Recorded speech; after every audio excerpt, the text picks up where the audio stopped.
Assalamualaikum warahmatullahi wabarakatuh. Sebelum saya mulai pembelajaran pada kesempatan kali ini, alangkah baiknya saya akan memperkenalkan diri terlebih dahulu. Perkenalkan, nama saya Ahmad Fahmi Amiruddin. Saya berasal dari sekolah SD Negeri Panjer. Dalam kesempatan kali ini, dalam waktu yang singkat ini, saya akan sedikit belajar bersama mengenai tentang indahnya saling menghargai dalam keragaman. Jadi kita berasal dari negara Indonesia dan memiliki banyak sekali keberagaman di dalamnya. Nah, terus bagaimana sikap kita? Ya, sikap kita ini sebagai seorang penduduk di suatu negara, bagaimana sikap kita? Nah, maka di sini nanti kita akan belajar tentang keberagaman itu dan bagaimana dalil-dalil atau ajaran yang diajarkan oleh agama Islam tentang keberagaman tersebut.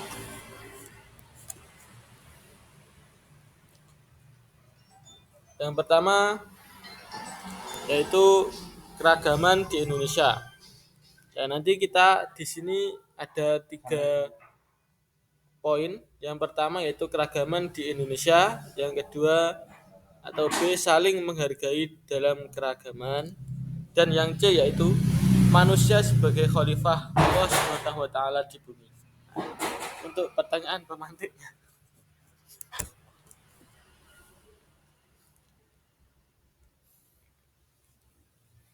Nah, mengapa sesama umat manusia harus saling menghargai? Nah, itu nanti harus kita pelajari bersama-sama.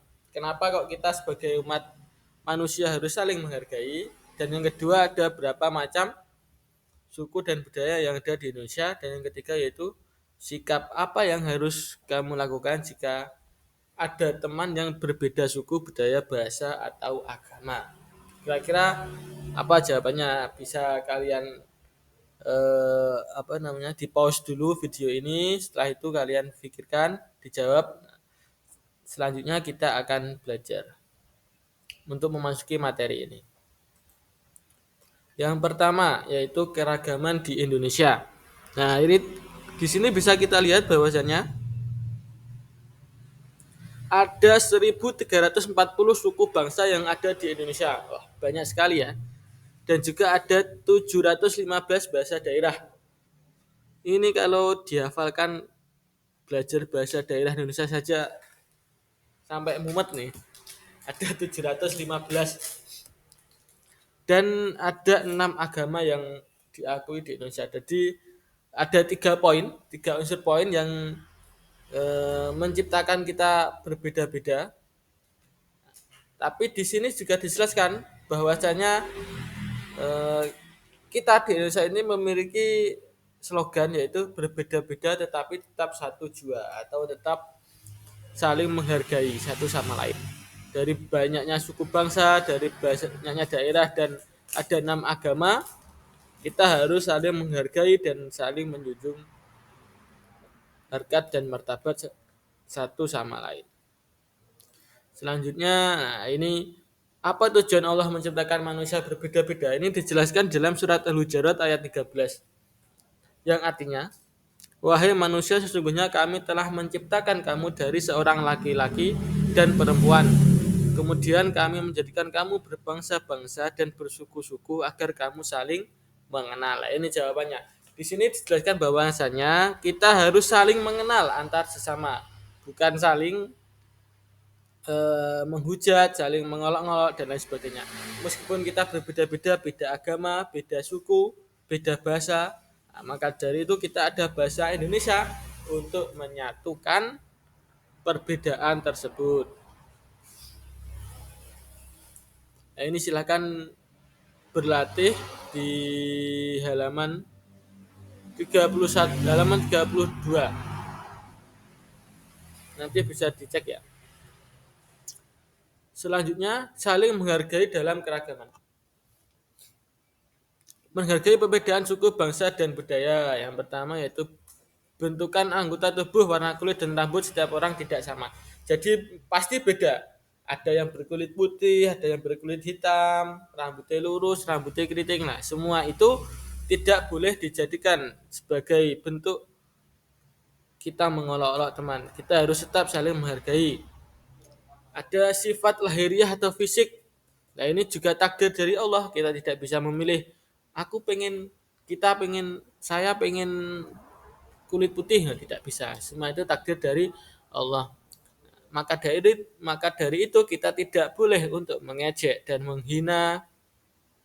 Selanjutnya Allah tidak menilai seseorang dari fisiknya. Allah itu tidak menilai dari fisik kalian. Mbok sampean elek, mbok sampean ireng,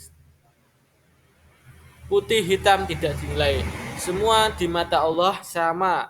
Yang membedakan hanya satu yaitu takwa. Takwa kalian, bagaimana kalian menjalankan perintah Allah dan bagaimana kalian menjauhi larangan Allah. Selanjutnya, nah ini di Indonesia ada berbagai agama yaitu Islam, Kristen, Katolik, Buddha, Hindu, Konghucu. Jadi ada 6, kita tidak boleh saling mengejek seperti negara kita yaitu berbeda-beda tetapi tetap satu jua. Pentingnya membina kerukunan dengan saling menghargai keyakinan beragama itu sangat penting karena perdamaian bisa tercapai dengan kerukunan. Iso rukun berarti iso damai. Selanjutnya menghargai pendapat, yang pasti kita akan berbeda pendapat dengan teman, dengan sesama manusia, dengan sesama masyarakat Indonesia. Nah, itu kita harus bisa menghargai perbedaan tersebut. Nah, ini kita di sini dilahirkan sebagai khalifah atau pemimpin, pengganti atau wakil.